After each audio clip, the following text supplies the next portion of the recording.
within the studio. Huwag mo siyang lalapitan. Kapag magkakasalisi kayo, umiwas ka ng tingin talaga. What? Kasi ang mafa-fire yung supervisor.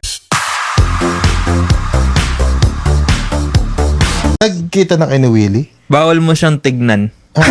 Production intern ako within the studio. Huwag mo siyang lalapitan. Kapag magkakasalisi kayo, umiwas ka ng tingin talaga. What?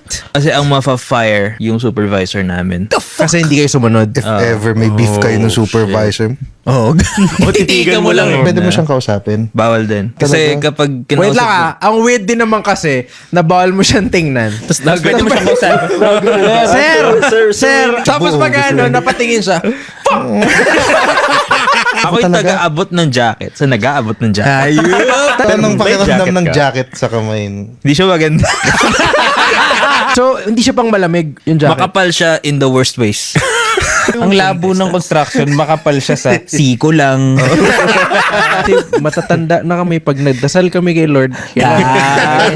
Siko ba? And honestly, I think for the memes, kung may nakita ako, I'd wear it for like a week. to Pwede try siya pang it out. Halloween eh. Oo. Actually, Sino kasi Willie? Hindi ako yung nanalo.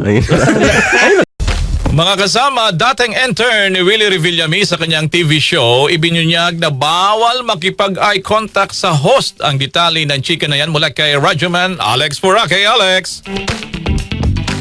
Bawal nga bang makipag-eye contact kay Willie Revillame? Ibinunyag ng dating production intern ng TV show ni Willie Revillame ang mga bawal gawin nung siya'y nagtatrabaho pa sa Wawawi Show. Sa walang edit-edit podcast hosted ni Lalan Glim, ibinunyag ng intern na hindi na pinangalanan na hindi siya allowed na makipag-eye contact o makipag-usap kay Willie habang nasa show. Ayon sa kanya, production intern siya noon sa loob ng studio at ilan sa mga dapat iwasang gawin ay lapitan ng host na si Willie.